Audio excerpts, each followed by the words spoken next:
Doctor ಪುರುಷೋತ್ತಮ ಬಿಳಿಮಲೆಯವರು 1955ರ ಹೊತ್ತಿಗೆ ದಕ್ಷಿಣ ಕನ್ನಡ ಜಿಲ್ಲೆಯ ಸುಳ್ಯ ತಾಲೂಕಿನ ಪಂಜದಲ್ಲಿ ಜನಿಸಿದವರು.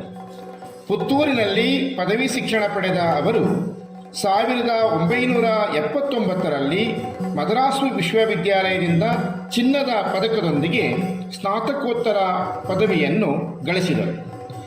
1984ರಲ್ಲಿ ಮಂಗಳೂರು ವಿಶ್ವವಿದ್ಯಾಲಯದಿಂದ ಡಾಕ್ಟರ್ BA ವಿವೇಕ್ ರೈ ಅವರ ಮಾರ್ಗದರ್ಶನದಲ್ಲಿ ಡಾಕ್ಟರೇಟ್ ಪದವಿಯನ್ನು ಪಡೆದುಕೊಂಡರು.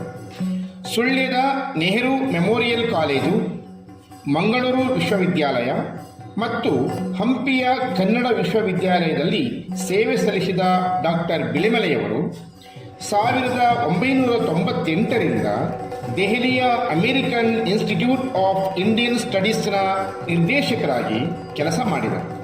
2015ರಿಂದ ಅವರು ದೆಹಲಿಯ ಜವಾಹರ್ಲಾಲ್ ವಿಶ್ವವಿದ್ಯಾಲಯದ ಕನ್ನಡ ಅಧ್ಯಯನ ಪೀಠದಲ್ಲಿ ಅದರ ಸ್ಥಾಪಕ ಪ್ರಾಧ್ಯಾಪಕರಾಗಿ ಕಾರ್ಯನಿರ್ವಹಿಸಿ 2020ರಲ್ಲಿ ನಿವೃತ್ತರಾದರು. ಇದೀಗ ಕರ್ನಾಟಕ ಸರ್ಕಾರದ ಕನ್ನಡ ಅಭಿವೃದ್ಧಿ ಪ್ರಾಧಿಕಾರದ ಅಧ್ಯಕ್ಷರಾಗಿ ಕೆಲಸ ಮಾಡುತ್ತಿದ್ದಾರೆ.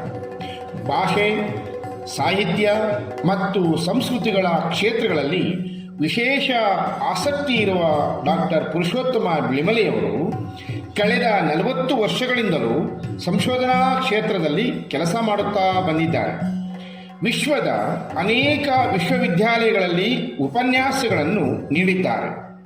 ಕರಾವಳಿ ಜಾನಪದ, ಶಿಷ್ಟ ಪರಿಶಿಷ್ಟ, ಕೂಡು ಕಟ್ಟು, ಜನಸಂಸ್ಕೃತಿ, ಕನ್ನಡ ಕಥನಗಳು, ಕೈಫಿಯತ್ತುಗಳು ಅವರ ಮುಖ್ಯ ಸಂಶೋಧನಾ ಗ್ರಂಥಗಳು. ಕಾಗೆ ಮುಟ್ಟಿದ ನೀರು ಅವರ ಜನಪ್ರಿಯ ಆತ್ಮಕಥನ. ವರ್ತಮಾನ ಭಾರತ ಅವರ ಇತ್ತೀಚಿನ ಕೃತಿ. ಹುಡುಕಾಟ ಅವರ ಸಂಶೋಧನಾ ಕ್ಷೇತ್ರದ ಪ್ರಸಿದ್ಧ ಗ್ರಂಥವೂ ಕೂಡ.